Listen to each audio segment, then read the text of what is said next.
Hello again, it's the OhioRAAM Show coming to you from Southwest Ohio, and this evening we are going to go back up to Michigan again. My golly, we're visiting that state a lot, to visit with Valerie Litznerski, and we'll be happy to be talking to her here in a minute or two. First of all, I do want to say that this is the OhioRAAM Show. It is sponsored by the first two time stations you come to in the race across America.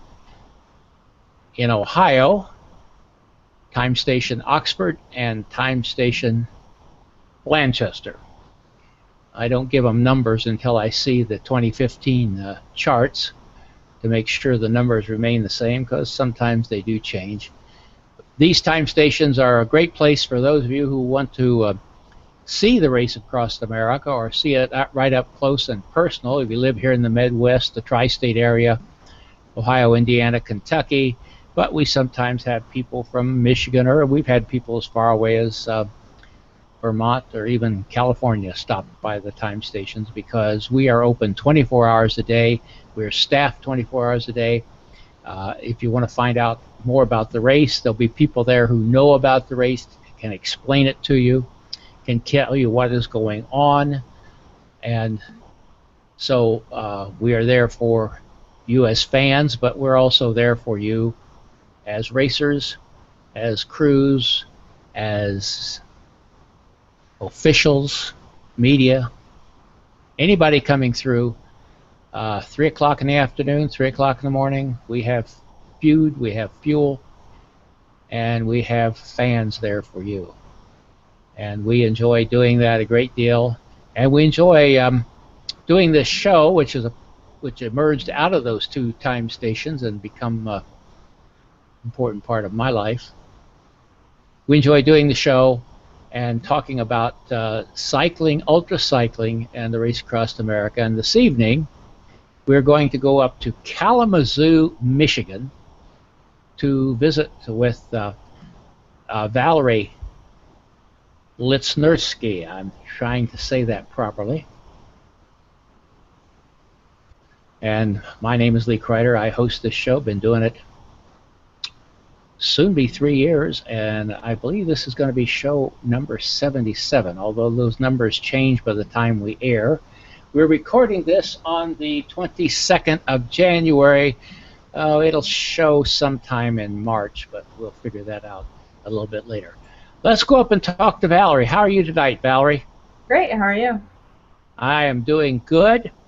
It's getting warmer and warmer in this room. I don't know whether I kicked the thermostat up or my wife did or something, but I might have to take this vest off before we get going too farther. But so, Valerie, your name just kind of cropped up on the radar for me here a couple of years ago, and it's my pleasure to try to find new faces and new names in the world of ultracycling. And I find out you're not all that new, but you're new to me, and I think you'll be new to a lot of other people. So before we get into your cycling experience, tell me a little about your life and what you do, and what keeps you moving when you're not on the bicycle. All right. So originally I'm from St. Joe, Michigan. Graduated from Western Michigan University. I've been in Kalamazoo for about 5 years now. I work as an administrative assistant, but it's actually a fairly complex position. I work with insurance, and it's really pretty much it. I run in the off season, so that's kind of what I'm focusing on right now. So. Okay, and so how did you, when and how did you get into cycling? Oh, how did that all come about? So it's kind of a combination of two things. I don't remember which one came first, but I'd been running in the gym, and my left knee started to hurt a little bit. It really came down to not having very good shoes. And then I also started to do spin classes inside. And I kept coming home from the spin classes, and I'd see my bike hanging up from the ceiling of the garage. It was this mountain bike that my dad got for me. It was a Specialized a couple years ago. And so finally, I just decided, might as well take it out. It's got to be a lot more fun to ride outside than in the gym. So I was riding outside more and more, still on the mountain bike, but I was strictly on the roads. And then one day I saw off in the distance like this group of guys, and I knew that they must have really expensive bikes, and they had, I could tell they had really nice jerseys. And so I went to chase them down, and I tried for like miles and miles, and I was like kind of trying to blow through stop signs just to like catch up to this group, and I finally did. And it was a group of senior citizens. So, but in that group was a guy that did RAAM twice. And so, we started riding together for that summer. And he, talked to me about his experiences and told me about the races that he'd done and the races that were local. And so it was 2010. And so I got my first road bike. We rode together. And I did my first race was Calvin's Challenge, 6 hour. That was in 2011. So they did that, Jay's, and then kind of went from there. So that's kind of how I started. So you essentially have only been seriously cycling, I mean, as a racer for 3 years. Yeah. Yeah, I think that's pretty accurate. I only did 2 races in 2011, and then, 12, 13, 14. So. But you're still doing some running, is that correct? Yeah, I did my first 3 marathons last year. And I've got one coming up in May, end of May. So, but usually I just do marathons or running in general, just like during the winter. So. Okay, very good. And okay, well, so let's get into some of the events that you have raced in. Like I said, I don't recall where I first spotted your name. I'm sure it was in Ultra Race News, and since we're mentioning Ultra Race News, let's just put that link up on the page there, not the link, but the items. Ultra Race News, I've told John Foote, who edits that, several times that I get my best ideas for the show by reading this, and your name cropped up there on Ultra Race News, as you can see on the tab there. John does a great job with race stories. You can read there about, as I said, what has happened, what will happen, stuff about training, coaching, nutrition, equipment. There's a question and answer place there as well. It's a great spot to get information, and that's where I first saw the name Valerie Litznerski. And so I don't remember what race it was, but you said you started out with Calvin's Challenge. Were you there last year? I was. So I think what you saw in Ultracycling was the Mid-Atlantic 24-hour. So it was the first non-drafting 24-hour race I did, and the second 24-hour race that I attempted. And I set the course record there. So it was, I think, 310 miles, but it was still the course record for that year. Since then, I think Pascal came back and broke it, and I'm really excited for her that she did that. But I think that's probably where you saw my name initially. So. Yeah, probably so. I was at Calvin's Challenge this year, but there's a lot of people there, and they'll get to see everybody, and yeah. I didn't identify. So probably I'll be there, hopefully again this year, to be talking to some people. But yeah. So let's go over some of the other races that you have been in. And you say the Mid-Atlantic, you had the course record. It was taken away from you. You going to take it back? Yeah, I'd like to. Pascal's pretty tough, so. But I definitely want to go down and do that again this year. So, so I've done Calvin's every year since I started. It's really a special race to me. I love how diverse it is. You know, the different bikes that you see. Seeing the team of paraplegic vets the first time I rode there was incredible. So I've done the 12-hour in 2012, 2013, and then this past year I did it with those wins that were the strongest wins that they'd had since, I believe, the first year they ran the race. So that was quite an experience, but I had a lot of fun. Yeah, it was kind of breezy and kind of cold, wasn't it? Yeah, it was. You had to keep moving if you wanted to stay warm, and I wasn't moving that much. I I found the car quite comfortable from time to time. Yeah, yeah. So I've done that. I did the Midwest Race Series when that was going on. So I did that in 2012. I did Balltown in 2013. I did Metamora a few times. And then I also did the Sun Up Sundown 12-hour race. I think that was in 2012 that I did that one. Now that's a race that I'm not familiar with. Where's that at? It's no longer going on. It was the Ultra Midwest Race Series, so the race. Yeah, okay. Now when you say that, it rings a bell with me. Yeah. Okay. Yeah. So I just did the 12-hour when I did it, and actually we were on the edge of like an inland hurricane the whole time. So that race, I was very uncomfortable because my drivetrain was a little dirty and my brake track were really messy, so I didn't have very good, stopping ability. So I ended up riding by myself. I think I did a total of 197 miles.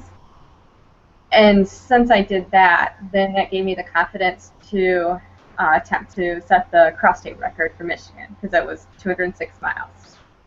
And so I did that in October of 2012. I did it 11 hours, 19 minutes. It was like an 18.3 average. So my parents crewed me, so that was a lot of fun. They don't really know a whole lot about bikes, but my mom knows how to stay warm when it's cold and rainy, so she brought everything that I needed to stay warm. So it was a lot of fun. I was going to say, we do have one rule here on the show, Valerie. We don't allow any of our guests to use the word just. Oh. Because in ultracycling, there is no just. Yeah. Because you have to understand, because sometimes you deal with some of these people you get to know, and they do quite remarkable things, but what you do is not just to most of us. It's quite remarkable. Hey, Valerie, the Ultra Marathon Cycling Association has a new set of categories, which I'd like you to think about maybe for something to do. Is they have the capital to capital records. Have you heard about that? I have. Yeah, I didn't know that how well recognized they were, but that would be like going from like Columbus to DC, something like that. Well, you can do about anything you want to. I think there's a limit. There's a minimum distance. Yeah. I mean, I don't think you can ride from Providence, Rhode Island to Boston, Massachusetts. Yeah. But I'd like to. I think that offers a lot of opportunity for some real excitement and to spread the sport around to different areas. And the thought just occurred to me, Valerie, that a possibility for you might be Lansing to Columbus. Yeah. Lansing to Indianapolis or something like that, and when you do that, we can use the social media as best we can, and I'd be willing to try to announce those kind of things here on the show. That's going to happen in the Midwest because that's where most of our audience is, although we have people around the world watching. But just like Valerio Zamboni, he took that up and he rode from the city-state of Monaco, where he lives, to the other city-state of San Marino, is it? I forget the name of it, but these two little capitals in southern Europe. And so I'd like to see you think about something like that, and you have to get together with UMCA and find yourself an official who can time you, but I think they'll certify most any responsible person. But something to think about. Yeah, definitely. That makes sense. Like I have kind of thought about the Michigan North-South. In order to do that, I'd have to go all the way down to Sturgis, which is a tiny little town, and then go all the way up to Sault Ste. Marie, which is also a tiny little town. And it's kind of nice when you're done to be able to like stay in a city that's kind of fun and not completely remote and miles away from, home or anything anywhere you'd want to be. So that makes sense. That's kind of cool that they're doing that. I've thought about that already. I wonder how you handle the straits. Well, the bridge is actually the issue. I think once you get up to Sault Ste. Marie, like you wouldn't go near the locks. Like it ends before you get to the locks. No, I mean to get across the Mackinac. Yeah, I looked it up. You're allowed to get in the car because you're passing through an area that cyclists are not allowed on. So they make an exception for that. And I think the clock stops when you get in the car, but I'm not 100% sure. That'd be interesting. My wife and I were traveling up there by tandem, and when we crossed Mackinac, we took the ferry over to Mackinac Island, and then ferried from Mackinac Island over to the Upper Peninsula. So on the way back, we decided to take advantage of that deal where I think at that time for $1 they would haul you over the bridge, and $1 per bicycle. Well, with a tandem, we only had one bike. But Yeah. I've often said about that. It says in the information that they will take you over for $1, but it didn't say they had to be happy about it, because this guy's sitting there. He is just grumbling like everything. He doesn't want to do it, and he gets his pickup truck out, and it was kind of interesting because he was very unhappy about hauling us over that bridge. Yeah. Wow. So yeah, I think I hop in the back of a van and go that way. So. I saw you got some kind of plaque because of Calvin's and what was it, the Texas 500? Mm-hmm. What was that all about? So and actually I'm gonna go get the plaque and I can show Please it to you. do. Yeah. It'll take time. We'll.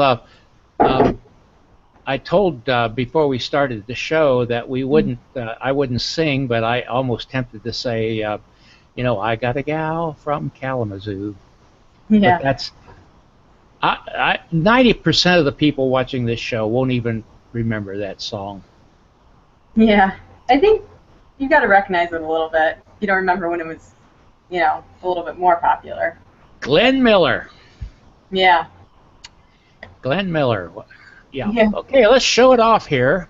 All right. So this is a plaque that I got, and that's for the OTEC. So it's for Calvin's Challenge, and then the Texas Time Trials. So I was the overall winner, and the scoring was based off of the number of miles that you did at Calvin's Challenge and the number of miles that you did in Texas. So if you did the 24-hour in Texas or you did the 12-hour in Texas, you would have gotten, points for that. And then, any of the races that you did at Calvin's, you would have gotten, points for that. So Dave Emerson, I believe he's from Ohio. He was the overall male winner. And then I had a few more miles than him, so I was overall, which was pretty exciting to be female and to win that. And after I got the award, I actually ended up having a conversation with Dex Took about the race and just the UMCA in general. And so that was really nice to talk to him, and we talked about getting women more involved in the UMCA, which I would love to see. Overall, I think there are maybe 30 female members in the UMCA, and I think that there's a lot of talent for sure amongst those 30 people, but it would be exciting if more people got involved. I know locally I race with a few people who aren't a part of the UMCA, but they'll come out and they'll do the national 24-hour, and it'd be fun to have them included in the results. And then also, there are quite a few women that do Calvin's Challenge, and not everybody is actively in the UMCA, and it's just kind of fun to have, your results all pulled together to see, how you rank, how you compare, and to also be motivated to be involved in other races, not just do one for the season, so that you can kind of, you can obviously gain the points, but then also the experience. And it's you can also just go to the website and you can see like so many good races to be involved in. So it's just kind of all there. So I don't know, but it was a nice conversation that we had about that. So. Well, if you've read the mission statement of the OhioRAAM Show, one of them is to encourage the participation of women in the whole ultracycling sport, and that isn't that wasn't an idea from the start. What happened to the show, Valerie, is things kind of emerged. This became something the show got interested in because of interest, and people say, well, why do you always have more women on the show than men? Well, that's only part of it. Frankly, it seems easier to get the women on board. They seem more willing to take the time to do this, and we appreciate that. But we had an all-woman show last spring, or maybe a year ago, the winter of 2013, perhaps. I just don't remember when that was. I've been thinking about maybe having another one where we just see how many women we could get on the show at one time. But that's one of the things that I've said so often. As an observer, I think the women add an awful lot of life, elan, if you want to call it that. That's not a very good way to pronounce the French word, but I think you get the meaning. They bring something different to the racing, and I appreciate that. Yeah. So what? Go ahead. Yeah, no, I could definitely see that. I feel like seeing men compete against each other and then seeing women compete against each other, I feel like women are more maybe outwardly supportive and encouraging. And I don't want to say that the men don't respect each other, because they certainly do. And women can have, they can be very competitive, but there's not maybe quite the same macho element there. So I definitely... Yeah. There's a comradeship there that I've observed that is a little different, a little more intimate, perhaps. I recall so well last year when Janice Schufelt arrived at one of our time stations, and she was the leading woman. Cassie Schumacher was there, Shauna Hogan was there, and you could just see the feelings and that was going on between them. Of course, that's possibly also supported by the fact that there's fewer of you, so there's more of a call to that kind of thing. Well, Valerie, what do you see in your in the future? What's going to happen for you in 2015, or what kind of things you see down the road as far as your cycling life is concerned, or running, or whatever? Yeah, right. So this year I'll probably do, many of the races that I've already done. I just kind of want to focus on doing those races a little bit better than I have and just improving my performance. I'll probably do some local road races. I've done that for the past couple of years. There's a race in northern Michigan called Black Bear, which is a lot of fun. It's a 100-mile race. It's unidirectional. So, I'll certainly do that. You can definitely go pretty fast in that race. I think I did total time of 4:38 for a century. So that was kind of fun. I did that this year. And then down the road, I definitely want to do more 500-mile races. Doing the race in Texas, it was the first time I ever signed up for a race that I wasn't sure that I could finish. And I drove all the way across country to test that out. But I think that's also a motivator to stay in, because there's no way I could have, driven 1,000 miles and decided I was done halfway through. I was going to make it happen. So, but it was, so challenging, but also just so incredibly rewarding. Even though I was exhausted, I was so excited to have completed the race, and I won for, the standard upright. I was pretty happy that I did that. Happy I finished in under 40 hours. So definitely want to do more 500-mile races. I've looked at Heart of the South, Silver State, the Hoodoo. So probably, I would love to do No Country for Old Men. I've been looking at that race for a couple of years since it came out, and I would love to do that and do the full 1,000-mile race. And then I did qualify for RAAM this year, so that was very exciting. And that is something that, of course, I want to do. It's not anything that's going to happen anytime soon. I know there's a lot of resources that need to go into there, a lot of development, and obviously you need to find a lot of people who are willing to help you and kind of put their lives on hold for, 2 weeks in order to help you make that happen. And that's a lot to ask of people. But that is definitely something that I would like to do someday. Pretty much. There's always Raw. Yeah. Get it started, and then there's Dex's 1,000-miler down there in no man's land. Yeah. I call it no man's land. As Dex always says, are you rugged enough for this?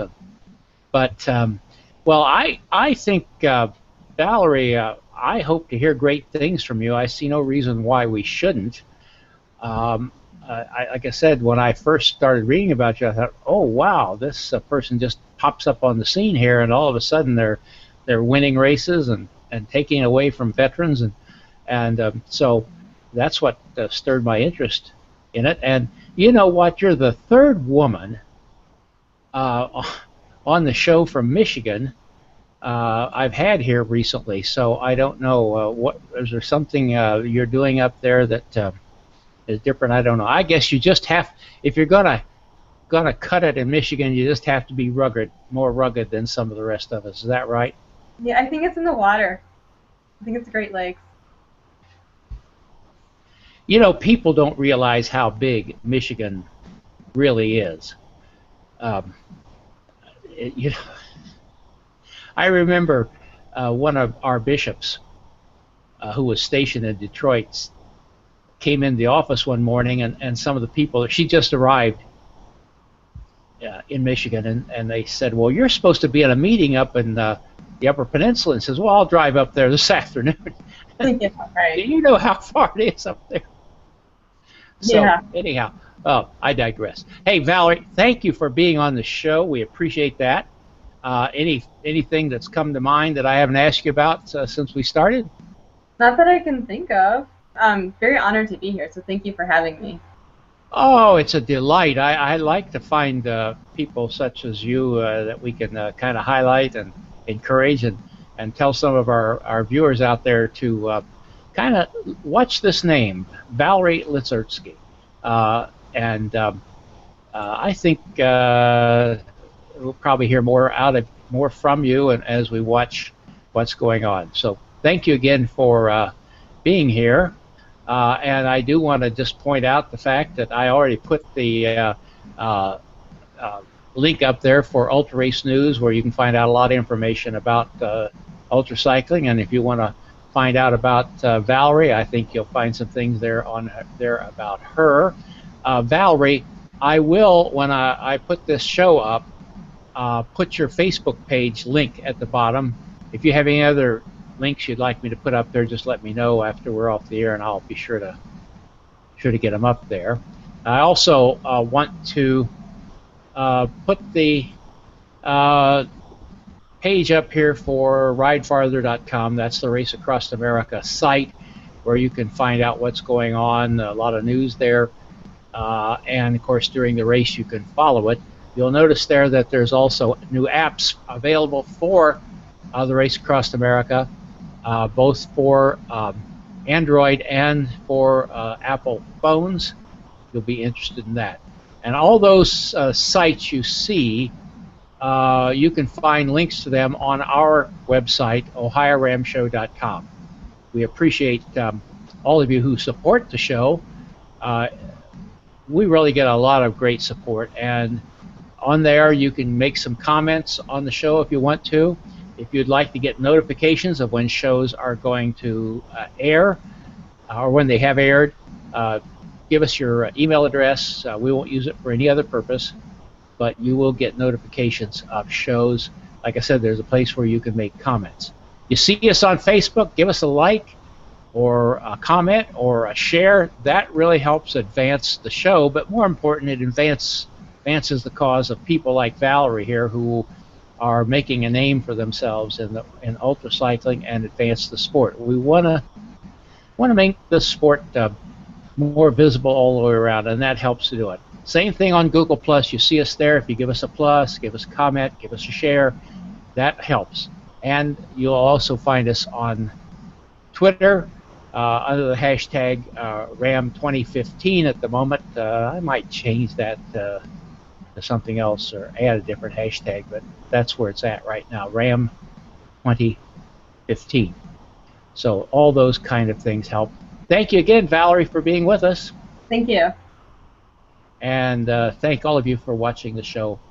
It's been another great time.